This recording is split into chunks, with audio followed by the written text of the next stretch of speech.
রাব্বুল আলামিন আমাদেরকে অসীম জ্ঞান দিয়ে সৃষ্টি করেন নাই, ক্ষুদ্র জ্ঞান দিয়ে সৃষ্টি করেছে। আমরা আমাদের ক্ষুদ্র জ্ঞানে এতটুকু প্রমাণ করতে পারবো না, ভালো করে বোঝেন, আমরা আমাদের ক্ষুদ্র জ্ঞানে এতটুকু প্রমাণ করতে পারবো না যে আগামীকাল আপনার সাথে কি ঘটবে। বলতে পারবেন? কেউ পারবে?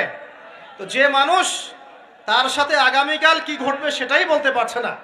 আমি বলছিলাম ইমানের 6 পিলার কি আপনি চোখে দেখেছেন? তারপরে বিশ্বাস করি কিনা ভাই? আচ্ছা, এখন আমরা এই জায়গায় ছিলাম যে আল্লাহ পাকের জ্ঞানটা অসীম। আল্লাহ পাকের জ্ঞান কি ভাই? আমি অসীমের একটা উদাহরণ দিয়ে বোঝাচ্ছি। মনে করেন এখানে আমরা যারা উপস্থিত আছি আমরা সবাই জান্নাতে চলে গেলাম, মনে করেন, আল্লাহ কবুল করুন। জান্নাতে যাওয়ার পরে কি সময় শেষ হয়ে যাবে, না সময় আরো চলতে থাকবে? আচ্ছা, জান্নাতে যাওয়ার পরে 1 কোটি, 2 কোটি, 5 কোটি, 10 কোটি, 100 কোটি বছর পর এই জান্নাতীরা কি করবে, কি খাবে, কোথায় ঘুরবে, কোথায় ফিরবে, আল্লাহ রাব্বুল আলামিন এখনই সেটা জানেন। আলহামদুলিল্লাহ, বলেন আল্লাহু আকবার। আল্লাহকে চিনি একটু, আল্লাহ পাক এখনই সেটা জানেন, এই মুহূর্তে জানেন।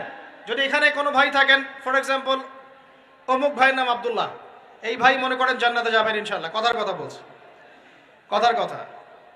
এখন তিনি জান্নাতে যাওয়ার 100 কোটি বছর পরে কোন হুরের সাথে কোথায় ঘুরে বেড়াবেন আল্লাহ পাক এখনই তা জানেন। আল্লাহ পাককে চিনতে শিখুন। আবার আমাদের মধ্যে আল্লাহ না করুক কেউ যদি জাহান্নামে যায়, সে ব্যক্তি জাহান্নামে যাওয়ার কোটি কোটি বছর পর কি আযাব ভোগ করবে আল্লাহ পাক এখনই এই মুহূর্তে সেটা জানেন। আলহামদুলিল্লাহ। এবং আগেও জানতেন। আল্লাহ পাকের কোনো শুরু নাই, আল্লাহ পাকের কোনো শেষ নাই। আল্লাহ পাকের কোনো শুরু নাই, আল্লাহ পাকের কোনো শেষ নাই। এমন নয় যে আল্লাহ পাক আমাদেরকে সৃষ্টি করে সৃষ্টিকর্তা হয়েছেন, রিজিক দাতা হয়েছেন, পালনকর্তা হয়েছেন, এমন নয়। সৃষ্টি করার আগে থেকেই আল্লাহ পাক সৃষ্টিকর্তা, পালনকর্তা, রিজিক দাতা সবকিছুই ছিলেন। বলেন আল্লাহু আকবার। আল্লাহ পাক একজন, তার কোনো শরীক নাই।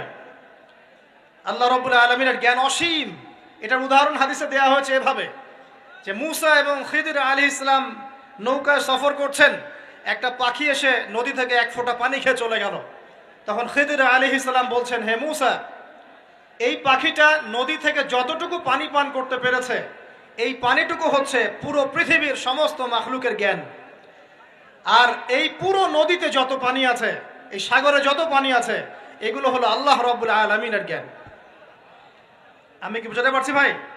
এখন সেই আল্লাহ রাব্বুল আলামিন যখন কোনো বিষয়কে সত্য বলবেন সেটা সত্য কিনা আল্লাহ পাক এখন বলছেন, আমি জিন আর মানব জাতিকে শুধু আমার ইবাদত করার জন্য সৃষ্টি করেছি, তার মানে জিন সত্য কিনা? আচ্ছা, একটু বলে দেই, মানুষের মধ্যে যেমন ভালো মন্দ আছে, জিন জাতির মধ্যেও কি আছে? ভালো মন্দ আছে। দুষ্ট জিন মানুষের ক্ষতি করার চেষ্টা করে। কি করে ভাই? এবং দিন দিন কিন্তু এর প্রভাবটা বাড়ছে। তো এখান থেকে বাঁচার জন্য কিছু প্রোটেকশন আগে বলে দেই, তারপর সামনে যাই। প্রত্যেক দিন সকালে এবং সন্ধ্যায় 3 বার করে সূরা ইখলাস পড়বেন। কুল হুয়াল্লাহু আহাদ, আল্লাহুস সামাদ, লাম ইয়ালিদ ওয়া লাম ইউলাদ ওয়া লাম ইয়াকুল লাহু কুফুয়ান আহাদ। সকালে সন্ধ্যায় কয়বার? 3 বার। আর 3 বার পড়বেন সূরা ফালাক, কুল আউযু বিরাব্বিল ফালাক, এই সূরা। আর 3 বার পড়বেন সূরা নাস, কুল আউযু বিরাব্বিন নাস। এটা প্রত্যেক ফরজ নামাজের পর 1 বার করে পড়বেন আয়াতুল কুরসি। আয়াতুল কুরসি কোন সূরা আছে? কত নাম্বার আয়াত? মাশাআল্লাহ, 255। আল্লাহু লা ইলাহা ইল্লা হুয়াল হাইয়ুল কাইয়্যুম, এখান থেকে শেষ পর্যন্ত। আর কি করবেন? রাতের বেলা ঘুমানোর সময় পড়বেন সূরাতুল বাকারা, এর শেষের 2টা বা 3টা আয়াত। লিল্লাহি মা ফিস সামাওয়াতি ওয়া মা ফিল আরদ, এখান থেকে ফানসুরনা আলাল কওমিল কাফিরিন পর্যন্ত। নবী সাল্লাল্লাহু আলাইহি ওয়াসাল্লাম বলেছেন, রাতের বেলা কেউ যদি সূরা বাকারার শেষের এই 2টা 3টা আয়াত পড়ে ঘুমায়, সারা রাত আপনি যদি ইবাদতে থাকতেন যে নেকি পেতেন, এটা পড়ে ঘুমানোর ফলে সেই নেকি পাবেন ইনশাআল্লাহ। এখন বলেন দেখি, কতজনের সূরা বাকারার শেষের 3টা আয়াত মুখস্থ আছে? মাশাআল্লাহ। তো এখন বলেন আমাকে, আল কোরআনের আলো ঘরে ঘরে কি জ্বলবে? বলেন। শোনেন, আমার কথা রাগ করেন না। আমরা তো সবাই চাই যে আল্লাহর কোরআন আল্লাহর জমিনে প্রতিষ্ঠা লাভ করুক, চাই কি না? তাহলে সবার আগে নিজের মধ্যে কোরআন কায়েম করতে হবে। কোথায়? আগে নিজের উপর কোরআন কায়েম করুন, নিজের উপর সুন্নাহ কায়েম করুন, নিজের উপর দিন কায়েম করুন। ইনশাল্লাহ দিন ঘরে ঘরে পৌঁছে যাবে ইনশাল্লাহ। প্রত্যেক ঘরের মানুষ এই নিয়াত করতে পারি কি ইনশাল্লাহ যে আমরা সবাই কোরআন পড়া শিখবো ইনশাল্লাহ। কোরআনের বাছাই করা কিছু আয়াত অন্তত মুখস্থ করবো ইনশাল্লাহ। পুরা কোরআন তোমাদেরকে মুখস্থ করতে বলছি না, হয়তো অনেকে পারবে না, যারা পেরেছে তারা সৌভাগ্যবান আলহামদুলিল্লাহ। কমপক্ষে সূরা বাকারার শেষের 3টা আয়াত পারবো না ভাই? আয়াতুল কুরসি পারবো না?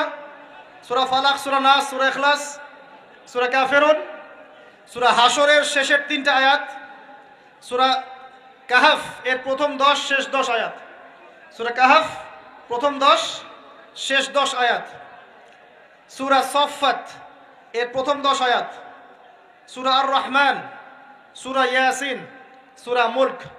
এই যে কমন জিনিসগুলো, এগুলো মুখস্থ করতে পারবো না ভাই ইনশাআল্লাহ? আল্লাহ পাক সবাইকে তৌফিক দান করুন বলি আমিন। আর এখন যারা বিয়ে শাদী করেন নাই, নিয়াত করেন যে আপনাদের ঘরে যে সন্তান আসবে, আচ্ছা সন্তানের আগে বউয়ে আসে নাকি?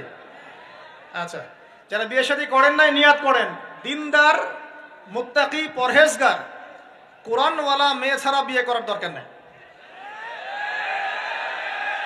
বাস বাস বাস বাস বাস।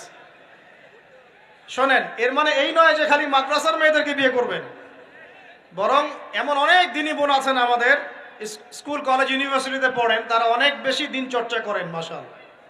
আমি বলেছি কোরআনওয়ালা দিনদার পর্দাশীল নারী বিয়ে করবেন, এবং দ্বিতীয় নিয়াত করেন যে সন্তানই হবে কমপক্ষে একটা সন্তানকে হাফেজে কোরআন বানাবেন ইনশাআল্লাহ, একটা সন্তানকে আলেম বানাবেন ইনশাআল্লাহ। আপনার মেয়ে হলে সেই মেয়েকে আয়েশা রাদিয়াল্লাহু আনহার মতো বানান ইনশাআল্লাহ। আপনার ছেলে হলে আপনার ছেলেকে আবু বকর, ওমর, ওসমান, আলী রাদিয়াল্লাহু আনহুম আজমাইন তাদের আদর্শে করে তোলেন ইনশাআল্লাহ তাআলা।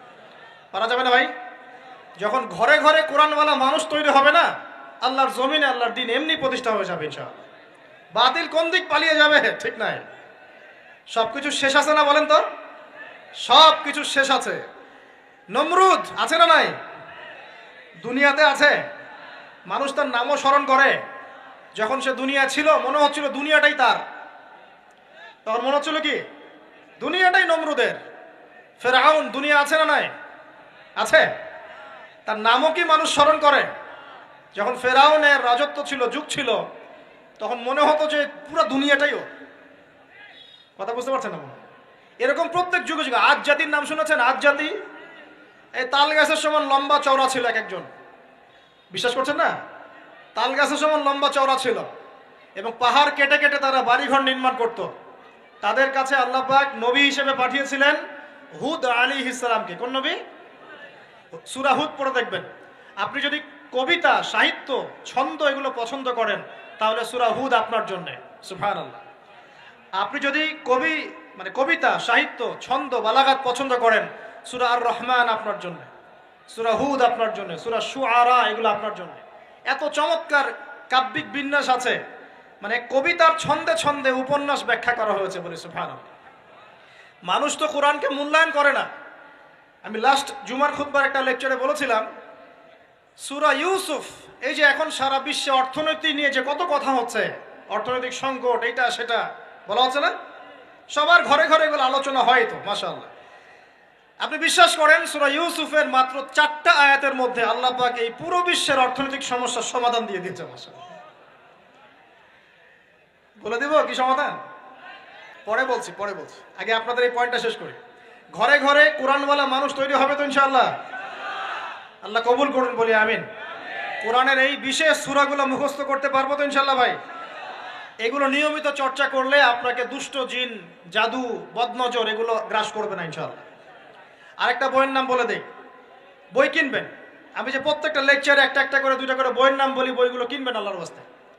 আজকে শুধু একটা বইয়ের নাম বলবো না, আজকে আমি এমন একজন রাইটারের নাম বলে দিব যে রাইটারের সবগুলো বই বাসায় কিনবেন আপনারা ইনশাআল্লাহ। যদি আপনি এই রাইটারের, এই আলেমের সবগুলো বই বাসায় রাখতে পারেন এবং চর্চা করতে পারেন, ইনশাআল্লাহ আপনি সিরাতুল মুস্তাকিমেই থাকবেন ইনশাআল্লাহ। আমি আপনার জিম্মেদার হচ্ছি ইনশাআল্লাহ। যদি আপনি পথভ্রষ্ট না হয়ে যান, এই বইগুলোতে এত চমৎকার করে গাইডলাইন দেয়া আছে, আপনি ইনশাআল্লাহ সঠিক পথেই থাকবেন। নামটা বলে দিব? সবার প্রিয় আলেম, পুরো বিশ্বের, শুধু বাংলাদেশের নয়, অন্যতম একজন প্রিয় আলেম, বিদগ্ধ আলেমে দিন আল্লামা মুফতি তকি উসমানী দামাত বারাকাতুহু। নাম শুনেছেন? এই নামটা শুনেছেন? আচ্ছা, তার অনেক বই আছে, প্রায় 200, 300, 400-র মতো। সবগুলা বই বাসায় কিনবেন ইনশাআল্লাহ। ইবাদত নিয়ে বই আছে, মুআমালাত নিয়ে বই আছে, তাসাউফ নিয়ে বই আছে, জিকির নিয়ে বই আছে, অর্থনীতি নিয়ে বই আছে, ওয়ার্ল্ড অ্যাফেয়ার্স নিয়ে বই আছে, প্রতিটা সাবজেক্ট ধরে ধরে বই আছে। কোথায় পাবেন? এই তো অনলাইনে অনেক বুকশপ আছে না, এগুলোতে পাবেন। বাংলা বাজারে ঢাকায় পাবেন, এগুলো অনুবাদ হয়ে গেছে আলহামদুলিল্লাহ। এবং বাংলাদেশে অনেক স্টুডেন্ট আছে তার হাতে গড়া, তাদের এলেম, তাদের আমল, তাদের আখলাক দেখলে পরকালকে চেনা যায় মাশাআল্লাহ। বই কিনতে পারবেন তো একটু ইনশাআল্লাহ? আরে ভাই, ইউনিভার্সিটির ক্যান্টিনে বসলেই তো 100 টাকা শেষ হয় আপনার, আর ক্যান্টিনে যদি বোরখাওয়ালা কাউকে নিয়ে বসেন তাহলে তো শেষ। এখন সহি প্রেম করে মানুষ। এক ভাই প্রশ্ন করেছে সেদিন, কালকেই, যে সে দিনের পথে ফিরে এসেছে কিন্তু তার গার্লফ্রেন্ডকে ভুলতে পারে না। তো বলছে, ভাই তাকে দাওয়াত দেওয়ার খাতিরে হলেও কি ফোনে কথা বলা যাবে? কি উত্তর দিব বলেন? আপনি পবিত্র হতে যাচ্ছেন কি না? পবিত্র হতে চাচ্ছেন, পবিত্র পথে আসতে চাচ্ছেন, তাহলে অপবিত্র পথে আবার কেন ফিরে যাবে? এগুলো কি হালাল না হারাম? আল্লাহ পাক বলেছেন, লা তাকরাবু জিনা, জিনার ধারের কাছেও যেও না, ধারের কাছেও যেও না। দেখেন, এই একই কথা আল্লাহ পাক আদম এবং হাওয়া আলাইহিমুস সালামকে এইরকম শব্দে বলেছিলেন, ওয়ালা তাকরাবা হাযিহি শাজারা, তোমরা এই গাছের ফল খেও না এমন নয়, তোমরা এই গাছের কাছেও যেও না। আমার কথা কি বুঝতে পারছেন? মানে এই বাঁশ অতিক্রম করে এসো না এমন নয়, এই বাঁশের কাছেও বসবা না। বুঝতে পারছেন কথা? একইভাবে আল্লাহ বলছেন, ওয়ালা তাকরাবু জিনা, তোমরা জেনা করো না এমন নয়, জেনার কাছেও। ফিজিক্যাল রিলেশন তো অনেক দূরের কথা, হারাম। আপনি ফোনেও কথা বলবেন না, আল্লাহ পাক তৌফিক দান করে নেন। আপনি যদি পবিত্র থাকতে পারেন ইনশাআল্লাহ তাআলা, আল্লাহ পাক আপনাকে আপনার উপযুক্ত পাত্রী দিবেন ইনশাআল্লাহ। আর যদি আপনি পবিত্র থাকতে না পারেন, এমন হতে পারে যে হয়তো আপনি পবিত্র কাউকে পান নাই, হতে পারে কি না? আচ্ছা প্রিয় ভাইয়েরা, বইটা কিনবেন। বইটার নাম, দোয়ার বইটার নাম হলো হিসনুল মুসলিম। কি নাম? হিসনুল মুসলিম। যদি কিনতে না পারেন, ওই যে প্লে স্টোরে ঢুকেন, প্লে স্টোরে ঢুকে দেখবেন যে একটা অ্যাপস আছে হিসনুল মুসলিম। এখানে যতগুলো দোয়া আছে সবগুলো দোয়া আগামী 1 বছরের মধ্যে মুখস্থ করবেন। রাজি আছেন কিনা? আর এখানে সকাল সন্ধ্যায় পড়ার জন্য কিছু দোয়া আছে, সকাল সন্ধ্যায় পড়ার। এই দোয়াগুলো আল্লাহর ওয়াস্তে মুখস্থ করবেন। পারবেন ইনশাআল্লাহ? আল্লাহ তৌফিক দান করবেন। আমি আর একটা আমল বলে দিব, তারপর সামনে যাব। সেটা হলো 5 ওয়াক্ত নামাজ তো পড়েন মাশাআল্লাহ, নাকি? কারা কারা নামাজ 5 ওয়াক্ত পড়েন হাত তোলেন দেখি। আলহামদুলিল্লাহ, মাশাআল্লাহ, হাত নামান। আর যারা নামাজ পড়েন না তাদেরকে আমি একটা হাদিস শোনাবো, একটা হাদিস শুনবেন। নবী সাল্লাল্লাহু আলাইহি ওয়াসাল্লাম বলেছেন, قال النبي صلى الله عليه وسلم بين العبد وبين الكفر والشرك ترك الصلاة। আল্লাহ পাকের বান্দা আর একজন কাফের মুশরিকের মধ্যে পার্থক্যই হচ্ছে নামাজ। আল্লাহ পাকের বান্দা মানে মুমিন মুসলিম এবং একজন কাফের মুশরিকের মধ্যে পার্থক্য কি? মান তারাকা সালাতান মুতাআম্মিদান ফাকাদ বারিয়াত মিন যিম্মাতিল্লাহ। কেউ যদি ইচ্ছাকৃতভাবে তার উপর ফরজ নামাজকে ছেড়ে দেয়, সে যেন আল্লাহ পাকের জিম্মেদারি থেকে মুক্ত হয়ে গেল। অন্য হাদিসে আছে, মান তারাকা সালাতান মুতাআম্মিদান ফাকাদ কাফার। কেউ যদি ইচ্ছা করে নামাজ ছেড়ে দেয়, সে ব্যক্তি কুফরি করলো। বলি নাউজুবিল্লাহ। আমরা কি কুফরি করতে চাই নাকি ভাই? নামাজের কথা বলেছি, 5 ওয়াক্ত নামাজ কারা কারা পড়েন না হাত তুলেন এবার। আচ্ছা, লজ্জার কিছু নাই। এখন আমার সাথে তওবা করেন, আমার সাথে তওবা করেন। বলেন, আস্তাগফিরুল্লাহ আল্লাযী লা ইলাহা ইল্লা হুয়াল হাইয়ুল কাইয়্যুম ওয়া আতুবু ইলাইহি। আল্লাহর কাছে সাক্ষী রেখে বলেন, আল্লাহ, আমি জীবনে যত রাকাত নামাজ ছেড়ে দিয়েছি এর জন্য আমাকে মাফ করে দাও। ইনশাআল্লাহ আগামী জীবনে আমি বিনা ওজরে 1 ওয়াক্ত নামাজও বাদ দিব না ইনশাআল্লাহ। রাজি আছেন ইনশাআল্লাহ? বাস এই একটা নসিহত যদি আজকে আপনারা আমল করতে পারেন, ইনশাআল্লাহ আজকের মাহফিল সফল। পারা যাবে?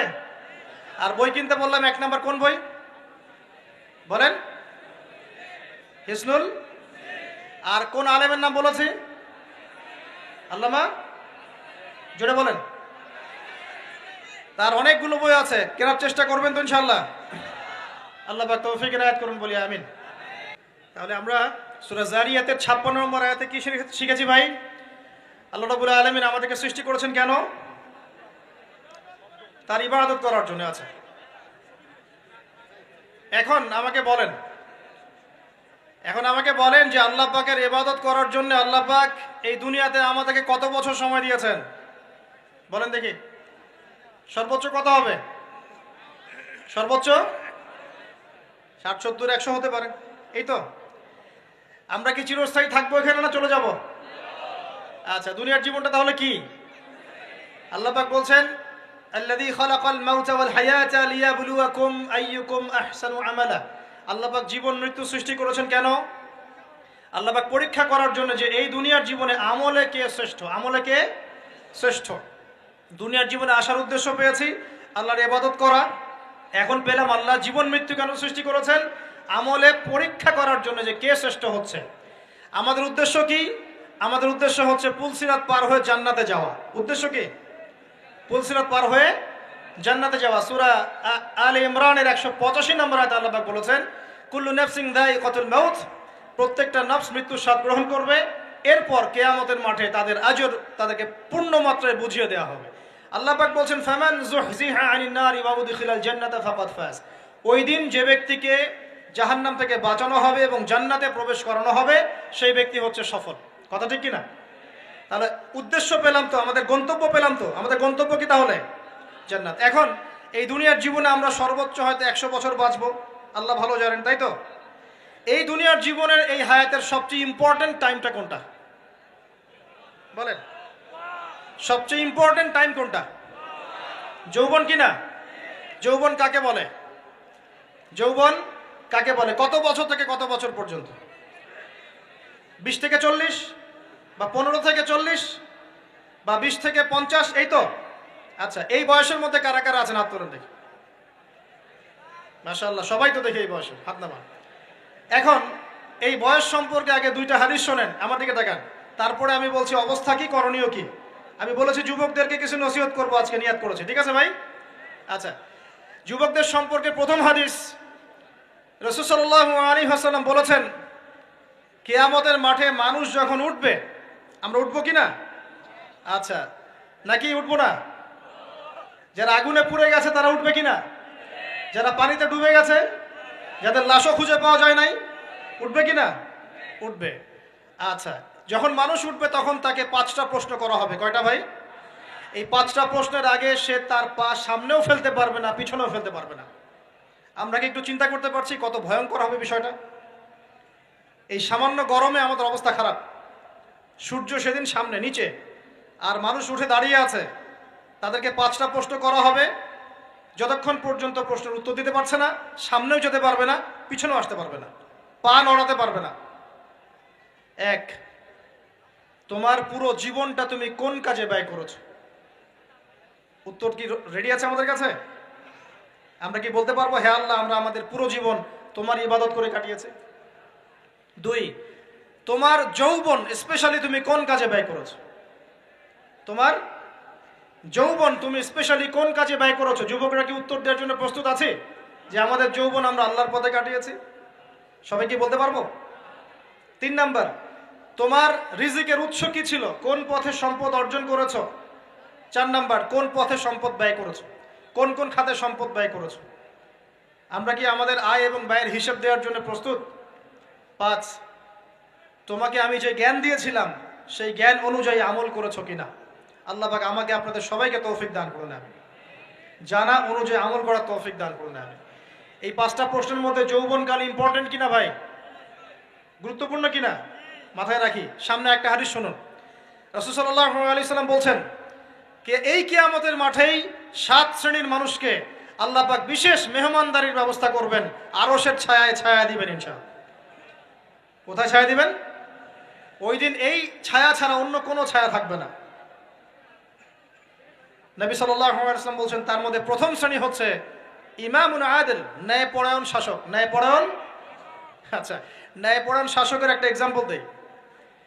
মক্কার জাহেলি যুগে সাহাবীরা ঈমান নিয়ে এসেছেন, ব্যাস তাদের উপর নির্মম নির্যাতন শুরু হয়ে গেছে, আবু জেহেল, আবু লাহাব, উতবা, শায়বা। তখন সাহাবীরা আল্লাহ রাসূলের কাছে এসে বলছেন, ইয়া রাসূলুল্লাহ, আপনি একটু বদদোয়া করেন, তাদের উপর বদদোয়া করেন, আমরা তো আর পারছি না। নবী সাল্লাল্লাহু আলাইহি ওয়াসাল্লাম বললেন, তোমরা মক্কা থেকে হিজরত করে হাবাসায় চলে যাও। কোথায়? হাবাসা। হাবাসা মানে হচ্ছে আবিসিনিয়া। আবিসিনিয়া মানে এখনকার ইথিওপিয়া, ইরিত্রিয়া। নাম শুনেছেন কি? বিশেষ কোচিং তো করছেন অনেকে। আফ্রিকা মহাদেশের একটা ছোট্ট দেশ ইরিত্রিয়া, ওখানে চলে যাও।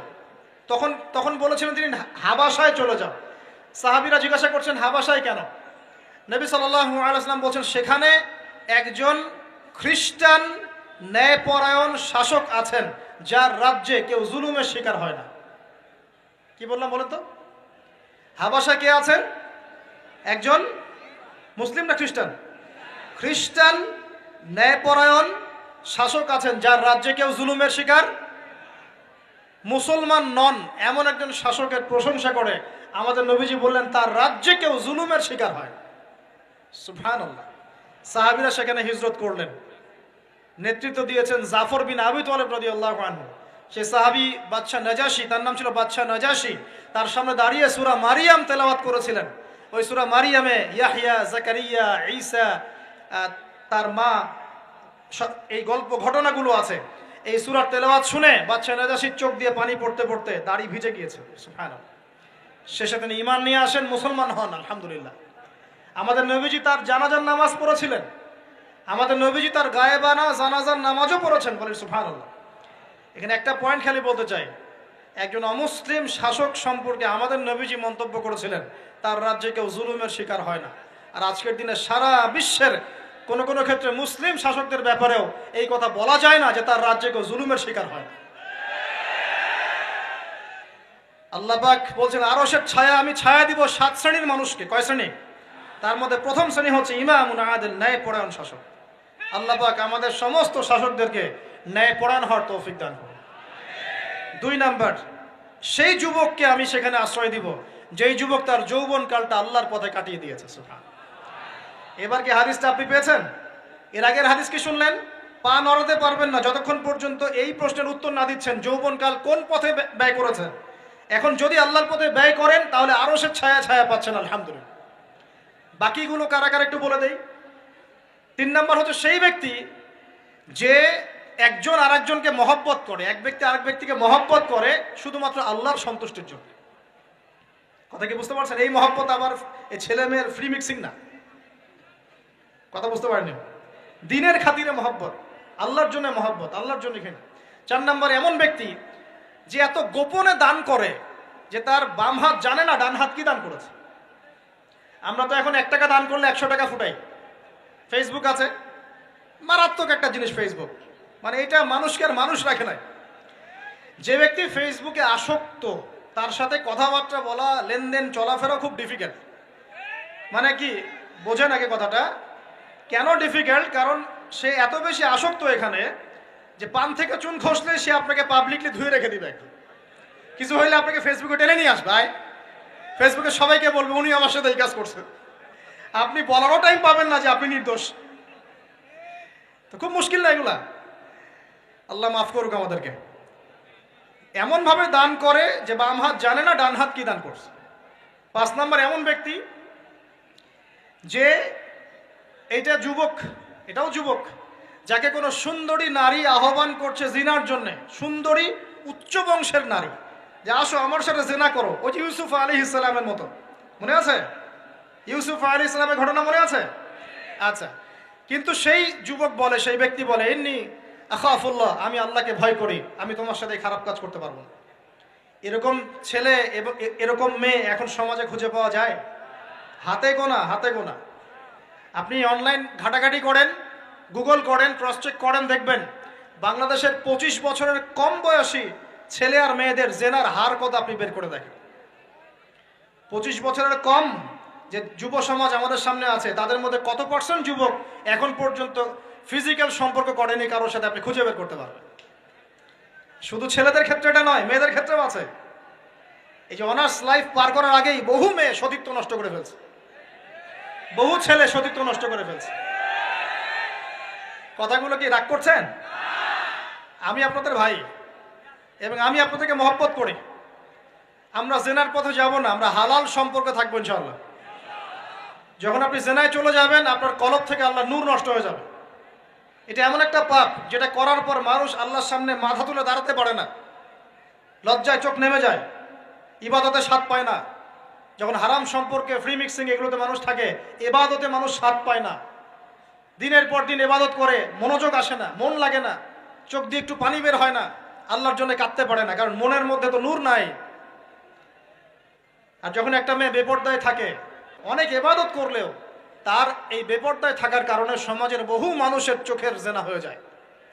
এতে করে ওই সব মানুষের পাপের ফল এই মেয়েটাকে ভোগ করতে হয় এবং মানুষের চোখের বদনজর লাগে, ওই মেয়ে অসুস্থ হয়ে পড়ে মানসিকভাবে, শারীরিকভাবে।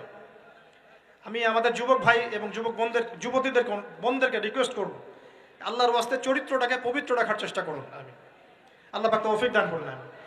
এই যুবককে আল্লাহ পাক আরশের ছায়া দিবেন, যে একটা মেয়েকে পেয়েও আল্লাহর ভয় তাকে ভোগ করে নাই। আল্লাহ পাক এরকম যুবক ঘরে ঘরে তৈরি করুন। আমি তাহলে কি করবেন ভাই? হালাল উপার্জনের ব্যবস্থা করবেন, ব্যাস সরাসরি বিয়ে করে ফেলবেন। পরিবারকে বোঝানোর চেষ্টা করবেন, না বুঝলে আন্দোলন শুরু করবেন যে আমি জেনা করতে চাই না, আমি বিয়ে করতে চাই, বিয়ে আমার দেওয়ানি লাগবো, এরকম। ব্যাস তারপর দেখবেন বাপ মা কেমন করে বিয়ে না দেয়। আল্লাহ সাহায্য করবে ইনশাআল্লাহ।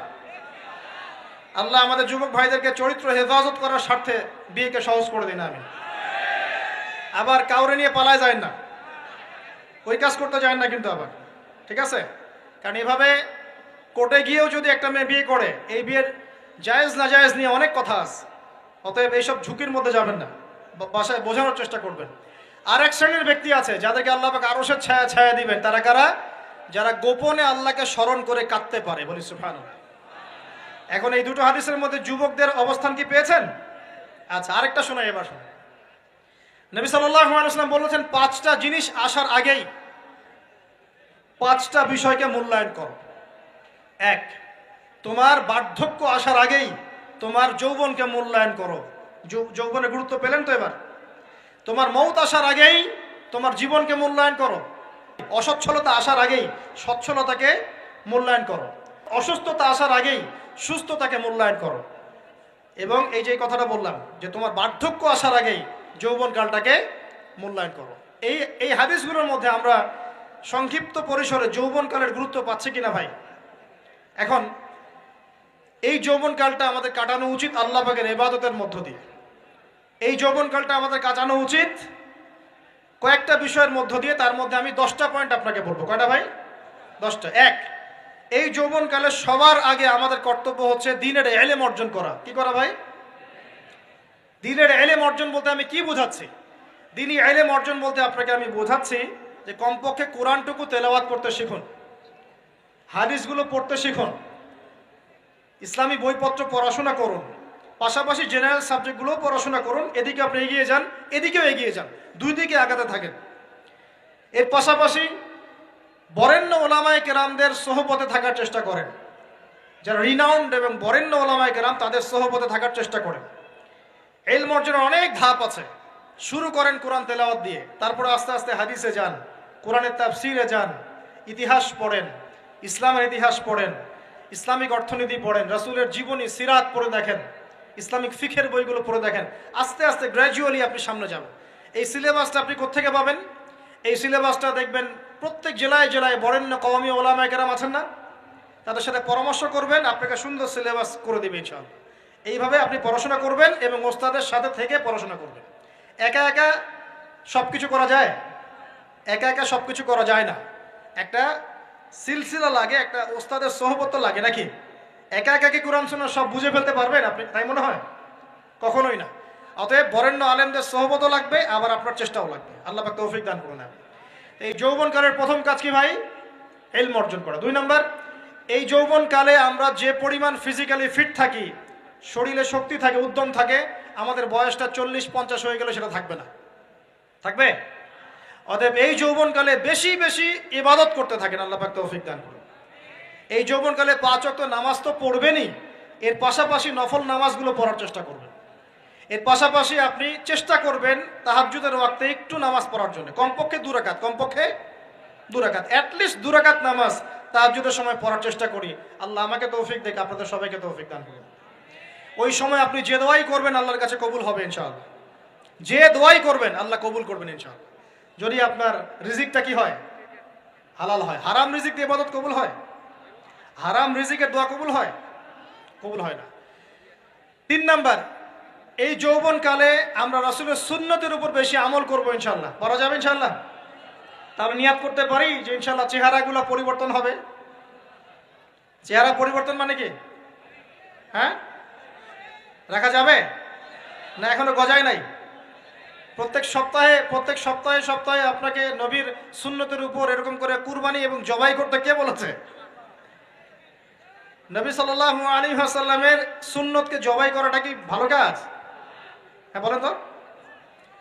আমরা তো এমন অনেক নাপিত ভাইদেরকে চিনি যারা এই ধরনের বক্তব্যগুলো শুনে আলহামদুলিল্লাহ জীবন পরিবর্তন করেছেন। তার দোকানে লিখে দিয়েছেন এখানে চুল কাটা হয়, দাড়ি শেভ করা হয় না।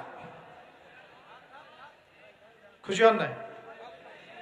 মুসলিমদের কথা বলছি, অমুসলিমদেরকে নিয়ে আমাদের চিন্তা নাই তো? চিন্তা আছে। একটা কথা মনে রাখবেন, একটু কথাটা মনের কান দিয়ে শোনেন। দাড়ি হচ্ছে একমাত্র ভিজিবল সুন্নত। দাড়ি হচ্ছে একমাত্র ভিজিবল সুন্নত। ভিজিবল মানে কি? যা দেখা যায়। দাড়ি একমাত্র ভিজিবল সুন্নত, দৃশ্যমান সুন্নত, যেটা নিয়ে আপনি আমি কবরে যাবো ইনশাআল্লাহ। আর কোন সাইন দেখে বোঝার বুদ্ধি নাই এই ব্যক্তি কত বড় মুসলিম, কত বড় সুন্নতের পাবন ছিল। খালি কপালের সেজদার দাগ আর চেহারার দাড়ি বাকি থাকবে ইনশাআল্লাহ। কথা বুঝতে পারছেন ভাই? নিয়াত করা যায় একটু দাড়ি ছেড়ে দিব, নাকি দাড়ি রাখলে চাকরি পাবেন না? দাড়ি রাখলে মেয়ে দিবে না নাকি? তো যে মেয়ে দাড়ি রাখলে বিয়ে করতে চায় না তাকে বিয়ে করারও দরকার নাই। আর দাড়ি রাখলে যে চাকরি আপনাকে ছাড়তে হয় ওই চাকরিও করার দরকার নাই। চাকরির মধ্যে সব রিজিক আপনার মনে হয়? রিজিকের সবচেয়ে বড় অংশ আছে কিসের মধ্যে? বিজনেসের মধ্যে। যারা বিজনেস করে তাদের আন্ডারেই লক্ষ লক্ষ মানুষ চাকরি করে। বাংলাদেশে যে ইকোনমিক সিস্টেম, এই ইকোনমিক সিস্টেমের মূলে কারা জানেন? ব্যবসায়ীরা। কারা? বড় বড় ব্যবসায়ীরা। এমন অনেক ব্যবসায়ী আছেন যাদের একজনের জাকাতের টাকা দিয়ে একটা গ্রামের মানুষকে খাওয়ানো যায়। বিশ্বাস করছেন না? ইকোনমিক তো আমার সাবজেক্ট, আমরা পড়েছি এগুলা, পড়াশোনা করেন দেখেন। বিজনেস, এরপরে আছে ক্রিয়েটিভ কোনো প্রজেক্ট, এমন কোনো প্রজেক্ট যেটা এখন পর্যন্ত কেউ লঞ্চ করে নাই।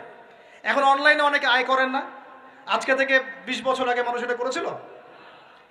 এখন অনেক মানুষ বাহির থেকে পড়াশোনা করে দেশে এসে এই যে ডেইরি প্রজেক্ট করছে, পোলট্রি করছে, নতুন নতুন অনেক প্রজেক্ট করছে না?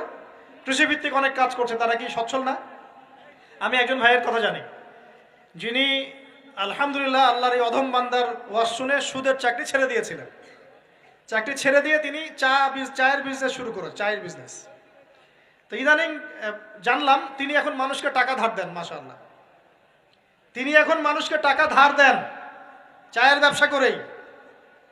আর আমাকে তো এখনো মানুষের কাছে হাত পাততে হচ্ছে। কথা বুঝতে পারেন নাই? আল্লাহ পাক তাকে সুদ ছেড়ে দেওয়ার জন্য সচ্ছল করে দিয়েছেন। এই ওসিলা দিয়েই তিনি সচ্ছল হয়েছেন আলহামদুলিল্লাহ। রিজিক কার হাতে? এটা বিশ্বাস করেন, রিজিক আল্লাহর হাতেই। আল্লাহ পাক চাইলে আপনাকে বেহিসাব রিজিক দিবেন ইনশাআল্লাহ।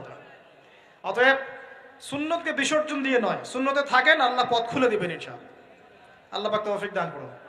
যুবক ভাইদেরকে বলছিলাম, তাহলে প্রথম কাজ আমাদের ইলম অর্জন করা, তারপরে কি ভাই? নামাজের পাবন্দ হওয়া, আর নামাজ ফরজের পাশাপাশি নফলগুলোও চর্চা করা। 3 নম্বর বলেছি রাসূলের সুন্নতের উপর একদম ইস্তেকামা, দৃঢ়ভাবে আমল করা। আর সুন্নত শিখতে হলেই তো 3 দিনের জন্য বেরিয়ে যান, 7 দিনের জন্য, 40 দিনের জন্য বেরিয়ে যান। সুন্নত শিখিয়ে আপনাকে বাসায় পাঠাই দেবে ইনশাআল্লাহ। পড়াবে না? অনেক মানুষ মনে করে যে তাদের ওখানে গেলে আমার আকীদা নষ্ট হয়ে যাবে। হ্যাঁ, তাই না? তারা বিভ্রান্ত। হ্যাঁ, নাউজুবিল্লাহ। স্বপ্নে পাওয়া ধর্ম, অনেকে টিটকারি মারে, স্বপ্নে পাওয়া ধর্ম। এইসব ব্যঙ্গের ছাতার মতো আদর্শের দিকে মুখ ফিরাবেন না। মাকবুল জামা, যেগুলো মাকবুল জামা, ক্লাসিক্যাল ইসলাম, এর মধ্যে থাকেন, আপনি বিভ্রান্ত হবেন না ইনশাআল্লাহ। তারা আপনাকে কখনো খারাপ কাজে আদেশ করেছে? কত চোর ডাকাত মদখোর মানুষ সেখানে গিয়ে 5 ওয়াক্ত নামাজি হয়ে গেছে, সুদের ব্যবসা ছেড়ে দিয়েছে, মাদক ছেড়ে দিয়েছে, আল্লাহর ওলি হয়ে গেছে আলহামদুলিল্লাহ। তো আপনাকে তারা সুন্নত শিখিয়ে বাসায় পাঠিয়ে দিবে। এছাড়া আপনি অন্যভাবে শিখতে চাইলে শিখবেন, সমস্যা কি? যদি মাদ্রাসায় পড়ার তৌফিক থাকে তাহলে পড়বেন। সবাই কি মাদ্রাসায় পড়ার তৌফিক পাবে? পাবে না। নিঃসন্দেহে কিছু মানুষ তৌফিক পাবে, কিছু মানুষ হয়তো পাবে না। যারা পাবে না তারা দিন শিখবে কিভাবে? এভাবেই তো শিখবে। সুন্নতের উপর আমল করতে হবে, এটা সবচেয়ে বড় কথা। আল্লাহ পাক আমাদের সবাইকে সুন্নাহর উপর আমল করে তৌফিক দান করুন। 4 নাম্বার ভাই, যৌবনকালে আমরা আমাদের সময়গুলোকে মূল্যায়ন করবো ইনশাআল্লাহ। কথা বুঝতে পারছি ভাই? সময় মূল্যায়ন কেমন? আপনার দিন রাতের একটা রুটিন থাকবে, এলোমেলো লাইফ লিড করবেন না। এই যে আমরা, আল্লাহ মাফ করুক, আমরা এখন 3টায় 2টায় 4টায় ঘুমাই, 12টা 1টা 2টায় উঠি, নাউজুবিল্লাহ। এতে করে কি আমাদের রুটিন লাইফটা ঠিক আছে? আমাদের খাওয়ার ঠিক নাই, আমাদের ঘুমের ঠিক নাই, আমাদের মানে খাবারের যে অভ্যাস, খাদ্যাভ্যাসে ঠিক নাই। আমরা একটু খেলাধুলা আগে করতাম, সেটা এখন করি না। সারাদিন ফোন নিয়ে বসে থাকি, আর এই যে ইউটিউব ফেসবুকে বসে থাকি। গোল হয়ে বসে লুডো খেলে। গোল হয়ে কি করে? লুডো খেলে, অনলাইনে গেমস খেলে, অনলাইনে পাবজি খেলে, ফ্রি ফায়ার খেলে। আগে তো তাও ছেলে পেলে একটু ফুটবল খেলতো, ক্রিকেট খেলতো, আমরাও তো খেলেছি। ওই সময় তাও আলহামদুলিল্লাহ আমাদের ফিজিক্যাল ফিটনেস অনেক ভালো ছিল। এখন ওগুলো বাদ দিয়ে যে মানুষ পর্নোগ্রাফি দেখছে, লুডো খেলছে, পাবজি খেলছে, ফ্রি ফায়ার খেলছে, সারাদিন অনলাইনে বসে অথর্বর মতো বসে আছে, এটা কি ভালো হচ্ছে? এজন্য অ্যাটলিস্ট ফজরের নামাজ পড়ে জিকির আজগার করে পড়াশোনা করে আধা ঘন্টা 1 ঘন্টা একটু খেলাধুলা করলে কি সমস্যা? একটু ফুটবল খেলেন, দৌড়াদৌড়ি করেন, জগিং করেন, একটু ব্যায়াম করেন। আল্লাহ পাক আপনাদের যৌবনে বরকত দান করুন, আমিন। এই কাজগুলো করতে হবে কিনা? ভালো না খারাপ?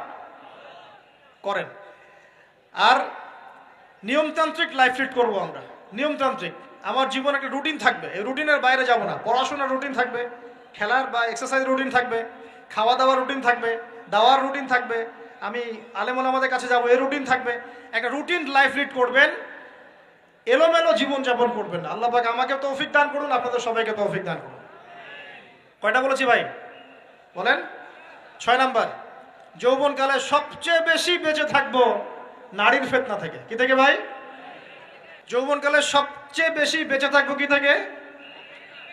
একটা হাদিস বলি, নবী সাল্লাল্লাহু আলাইহি ওয়াসাল্লাম বলেছেন, মা তারাকতু বা'দি ফিতনাতান আদাররু আলা রিজালি মিনান নিসা। আমি আমার পরে, নবীজি বলছেন, আমি আমার পরে পুরুষদের জন্য নারীদের চেয়ে ভয়ঙ্কর কোনো ফিতনা রেখে যাই নাই। কেমন ফিতনা?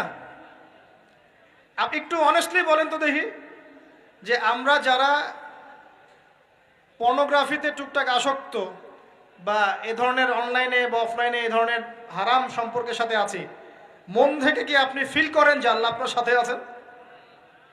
বলেন তো দেখি, অনেস্টলি বলেন। আপনি যখন নামাজ পড়ে বাসায় ফিরে যান, ফিরে যেতে যেতে যদি আপনার চোখে খারাপ কিছু পড়ে, আপনার মনের নূরটা নষ্ট হয়, আপনি বুঝতে পারেন না? বুঝতে পারেন না? যখন আপনি এরকম হারাম কোনো সম্পর্কে আছেন, নাউজুবিল্লাহ, আপনার মনটা যে শক্ত হয়ে গেছে, আপনি বুঝতে পারেন না? আল্লাহর ওয়াস্তে নারী জাতির ফিতনা থেকে সর্বোচ্চ দূরত্ব অবলম্বন করবেন। আল্লাহ পাক তৌফিক দান করুন। কি করব তাহলে আমরা? ওই যে বলেছি, হালাল সম্পর্ক করতে পারলে হালাল, যদি করতে না পারি সবর করবেন। কি করবেন? সবর করবেন, ভালো কাজে ব্যস্ত থাকবেন, বেশি বেশি রোজা রাখবেন। কি করবেন? বেশি বেশি রোজা রাখবেন। সোমবারে রোজা রাখবেন, বৃহস্পতিবারে রোজা রাখবেন। এভাবে আপনি আপনার জীবনটা গুছিয়ে নেন, আল্লাহ পাক প্রবৃত্তিকে নিয়ন্ত্রণ করার ক্ষমতা দিবেন ইনশাআল্লাহ। এরপরেও যদি ভুল হয়ে যায়, হতে পারে এই যুগটা ফিতনার যুগ, চরম ফিতনার যুগ। যদি কোনো ভুল হয়ে যায়, খবরদার আপনি হতাশ হবেন না। ভুল হয়ে গেলে কখনো হতাশ হবেন না। হতাশা শয়তানের পক্ষ থেকে আসে, কখনো হতাশ হবেন না। দেন ওযু করে জায়নামাজে দাঁড়িয়ে 2 রাকাত নামাজ পড়ে আল্লাহকে বলবেন, আল্লাহ আমার ভুল হয়ে গেছে, আমাকে মাফ করে দাও। পারা যাবে ইনশাআল্লাহ। জীবনে কখনো হতাশ হবেন না। জীবনে যাই হয়ে যাক না কেন, কখনো হতাশ হবেন না। মনে রাখবেন, আল্লাহ আপনার রব, আল্লাহ আপনার সাথে আছেন ইনশাআল্লাহ। অতএব নারীর ফিতনা থেকে নিজেকে বাঁচিয়ে রাখার চেষ্টা করুন, আল্লাহ পাক তৌফিক এনায়েত করুন। 7 নাম্বারটা হচ্ছে, এই সমাজ আপনাকে যেভাবে শেখায়, কিভাবে শেখায়? এই যে স্কুল, কলেজ, ইউনিভার্সিটি, চাকরি, বিয়ে, সন্তান প্রতিপালন, আর তারপর ইন্না লিল্লাহি ওয়া ইন্না ইলাইহি রাজিউন, এই তো শেখায় নাকি? সবসময় মনে রাখবেন যে আল্লাহ রাব্বুল আলামিনের পরিকল্পনাই আপনার উপরে সবচেয়ে বেশি অগ্রাধিকার যোগ্য, সমাজের পরিকল্পনা নয়। পরিবার আপনাকে চাপ দিচ্ছে, চাকরি পাস না, পড়াশোনা করিস না, হ্যাঁ পড়াশোনায় কেন তুই 80 নম্বর পাইলি না, কেন চান্স পেলি না, কবে চাকরি পাবি, কবে আমাদেরকে দেখবি, খাওয়াবি, পড়াবি, এই যে চাপগুলো চারপাশ থেকে আসে কিনা। অনেক যুবক দেখা যায় মাদকাসক্ত হয়, অনেকে দেখা যায় আত্মহত্যা করছে ইদানিং, করছে কিনা ভাই? এই শব্দটা থেকে আমি এই পয়েন্টটা আজকে লিখেছিলাম যে ভুলেও আল্লাহর প্রতি বিশ্বাস এবং তাওয়াক্কুল হারাবেন না। সমাজ যেভাবে শেখায়, সমাজ চারপাশে যে চাপ আপনাকে দিচ্ছে, এই চাপে নিজে গা ভাসিয়ে দিবেন না। আপনি আল্লাহর কাছে দোয়া করবেন, আল্লাহর কাছে পথ চেয়ে নেবেন এবং আল্লাহর প্রতি তাওয়াক্কুল ভরসা করবেন। কখনো আত্মহত্যার পথ বেছে নেবেন। কি হয়েছে? 80 নাম্বার পান নাই তো কি হয়েছে? আপনি চেষ্টা করেছেন কিন্তু চান্স পান নাই তো কি হয়েছে? চেষ্টা তো করেছেন আপনি চেষ্টা করেছেন ইউনিভার্সিটিতে চান্সের জন্য, আপনি চান্স পাই নাই, চেষ্টা করেছেন না আপনি? বাস, চেষ্টা করেছেন, পাই নাই, তাকদিরে ছিল পাই নাই, বাস। আমি আমার চেষ্টা করেছি। কখনোই আত্মহত্যার পথ বেছে নেবেন না। আর আমরা পিতা মাতাদেরকে রিকোয়েস্ট করব, কোনো অবস্থাতেই সন্তানকে এত বেশি চাপ দিবেন না যে সন্তানটার এই কোমরটাই ভেঙে চলে যায়। এই সমস্যাগুলো দিন দিন বাড়ছে সমাজের মধ্যে। কেন এত চাপ দিচ্ছেন? তার প্রতিভা কোথায় খুঁজে বের করুন। তাকে জোর করে কেন টেনে লম্বা করার চেষ্টা করছেন? আমাদের সমাজে বাচ্চা হয়ে গেলেই তার পিঠে একটা সিল মেরে দেয়, হয় ডাক্তার না হলে ইঞ্জিনিয়ার। কেন? এর বাইরে কোনো প্রফেশন নাই? আমার সন্তানকে হয় ঢাকা বিশ্ববিদ্যালয়ে চান্স পেতে হবে, না হলে বুয়েটে, না হলে এখানে। এর বাইরে আর কোথাও পড়ারই জায়গা নাই। আর এখানে পড়লেই আমার সে ছেলে বা আমার মেয়ে একদম সবচেয়ে বড় জ্ঞানী হবে, অন্য কোনোভাবে হবে না, এটা গ্যারান্টি দেওয়া আছে? যারা সভ্যতা বিনির্মাণ করেছেন তারা কয়জন বড় বড় ডিগ্রি সার্টিফিকেট পেয়েছেন খুঁজে বের করে দেখেন, খুঁজে বের করে। আমরা ফিলোসফির মধ্যে যে ফিলোসফারদের হিস্ট্রি পড়েছিলাম, তাদের মধ্যে বেশিরভাগই দেখা যায় স্কুলেও যায় নাই, কলেজেও যায় নাই। আছে না এমন? আছে। আমি বলছি না আপনারা যাবেন না, আমি বলছি জ্ঞানের মানদণ্ড এটাই নয় যে আমার সার্টিফিকেট অর্জিত হয়েছে। সার্টিফিকেটটাই জ্ঞানের মানদণ্ড নয় তো। হ্যাঁ, প্রতিযোগিতার একটা জগৎ আছে, আমাকে সে জগৎ উতরাতে হবে। আপনি চেষ্টা করবেন, যদি না হয় তাকদীরে ছিল, হয় নাই, বাস হয় নাই। আমাকে আল্লাহ পাঠিয়েছেন তার ইবাদত করার জন্য, এখানে আত্মহত্যা করার জন্য আল্লাহ আমাকে পাঠান নাই। আমার জীবন যদি দিতেই হয় তাহলে আল্লাহর জন্য দিব ইনশাআল্লাহ। ঠিক আছে কথা? ব্যাস, দুনিয়ার জন্য নয়। আল্লাহ পাক বোঝার তৌফিক দান করুন। কটা বললাম? 7টা না 8টা? 7টা। 8 নাম্বারটা ইম্পর্টেন্ট এবং এটা আপনাদের জন্য মজাদার। সেটা হলো 8 নাম্বারটা বেশি ইম্পর্টেন্ট। এটা হচ্ছে দিনের পথে চলার ক্ষেত্রে আপনি অনেক রকম মতবাদ পাবেন সামনে। কেউ বলবে আমারটা সঠিক, কেউ বলবে না ওরটা নয়, আমারটা সঠিক, কেউ বলবে না আমার দলটা সঠিক, কেউ বলবে না ওর সংগঠন সঠিক। এগুলো আপনার কান ভারী করে ফেলবে একদম। তখন মনে হবে যে আগেই ভালো ছিলাম রে ভাই, নামাজ পড়তাম না, এখন নামাজ পড়া শুরু করে দেখলাম যে আরে হাতটা বাঁধবো কোথায় এটাই তো ফিক্স করতে পারতেছি না। এখন আমার কিছু তো অভিজ্ঞতা আছে ভাই, নাকি ভাই? ওর আলোকে একটা কথা বল, সেটা হলো সমাজে কিছু ইখতিলাফি মাসআলা আছে, এই মাসআলাগুলো কানেও ঢুকাবেন না। আপনি ইবাদতের মধ্য দিয়ে আল্লাহকে পাওয়ার চেষ্টা করবেন। এবং চিরায়ত একটা ইসলাম আমরা ফলো করছি না? এই ইসলামের মধ্যে এমন কিছু নাই যেটা আপনাকে জাহান্নামে নিয়ে যাবে, এমন কিছু নাই। হ্যাঁ, প্রত্যেকটা ঘরানার মধ্যে কিছু বিভ্রান্ত মানুষ থাকতে পারে, এমন কিছু মানুষ এমন আমল করছে যে আমলটা হয়তো কোরআন এবং হাদিসে নাই। এটা তার সমস্যা, কোরআন সুন্নাহর সমস্যা নয়। কথা বুঝতে পারছেন? এটা তার সমস্যা, সে এটাকে সেই বেদাতটা করছে, সেই শিরকটা করছে। তার মানে এই নয় যে কোরআন হাদিস আমাকে শিরক শিখিয়েছে, বেদাত শিখিয়েছে। কোরআন এবং হাদিসে যেটা আছে এটা সুন্দর এবং এটা চিরায়ত একটা ক্লাসিক্যাল ইসলাম আমাদের কন্টিনেন্টে আছে, বাংলাদেশেও আছে। এখানে থাকলে আপনি বিভ্রান্ত হবেন না ইনশাআল্লাহ তাআলা। বরেণ্য ওলামায়ে কেরামদের কাছে গিয়ে অন্তত একজন হকপন্থী আলেমের সাথে পরামর্শ করে আপনি আমল করার চেষ্টা করবেন। আর যে বিষয়গুলো নিয়ে ইখতিলাফ আছে এগুলো নিয়ে সমাজে মতপার্থক্য সৃষ্টি করে সমাজটাকে বিভক্ত করতে যায় না। আল্লাহর ওয়াস্তে মসজিদ ভাগ করতে যায় না, সমাজকে ভাগ করতে যায় না। জাতিগত ঐক্যটা রক্ষা করেন, আল্লাহ পাক বোঝার তৌফিক দান করেন। আর যদি মানুষের মধ্যে খারাপ কিছু দেখি, ওই খারাপ কিছু বিষয়টা আমি এড়িয়ে যাবো ইনশাআল্লাহ। আর কোনটা ভালো কোনটা খারাপ আমি বুঝবো কিভাবে? আমি 10 জন আলেমের সাথে পরামর্শ করবো, বাস। আমি এত বড় আলেম নই, তাহলে আমি 10 জন আলেমের সাথে পরামর্শ করব যে হুজুর এই বিষয়টা চলছে, এটা সম্পর্কে আসলে বিষয়টা কি। একটা ঘরানার দিকে কখনো আপনি সাম্প্রদায়িকভাবে বায়াস্ট হয়ে যাবেন না। আপনি আপনার চিন্তাটাকে লিবারেল রাখবেন, হকটা যেখানে পাবো সেটা নিব ইনশাআল্লাহ। এমন নয় যে উনি বলেছেন বলেই হক আর কারোটা নিব না, ওনারটাই নিব, এভাবে চিন্তা করবেন না। হক যেখানে আছে সেখানে যাবেন আপনি ইনশাআল্লাহ। আল্লাহ পাক আমাদেরকে বোঝার তৌফিক দান করুন। আর যে ইখতিলাফগুলো আছে এগুলো নিয়ে সমাজকে বিভক্ত করতে যায় না, মতানৈক্য নিয়েই ঐক্য হবে ইনশাআল্লাহ তাআলা। আল্লাহ পাক আমাদেরকে এই কথাটা বোঝার তৌফিক দান করুন। আর শেষের দুটো হলো, যৌবনকালে আমরা আমাদের পরবর্তী জীবনের প্রস্তুতি গ্রহণ করবো ইনশাআল্লাহ। কারণ বার্ধক্যের জীবনে আপনি কিন্তু এই কাজগুলো এখন করতে পারছেন, সেগুলো পরে পারবেন না। অতএব এই সময়ে আপনি আপনার রিজিকের একটা অংশ সঞ্চয় করার চেষ্টা করুন, কিছু সাস্টেইনেবল অ্যাসেট করার চেষ্টা করুন, যাতে পরবর্তী বয়সে গিয়ে আপনাকে দিনের দিকে কাজ করার জন্য দুনিয়ার ফিতনায় পড়তে না হয়। আল্লাহ পাক আপনাদেরকে হালাল রিজিকের ব্যবস্থা করে দিন, আমি দোয়া করি আল্লাহুম্মা আমিন। আর সবশেষ যেটা বলতে চাচ্ছিলাম, দেখুন যৌবনকালে আমরা যা করতে পারবো অন্য সময় পারি না, তাই এই যৌবনেই ইলম অর্জন করে আল্লাহ পাকের দ্বীনের এই দাওয়াতের মেহনত আমরা শহরে শহরে, গ্রামে গঞ্জে, জেলায় উপজেলায়, প্রত্যন্ত অঞ্চলের সমস্ত জায়গায় পৌঁছে দেবো ইনশাআল্লাহ। যৌবনকালে আমরা বেশি বেশি দাওয়াতি কাজ করার চেষ্টা করবো, আল্লাহ পাক তৌফিক দান করুন।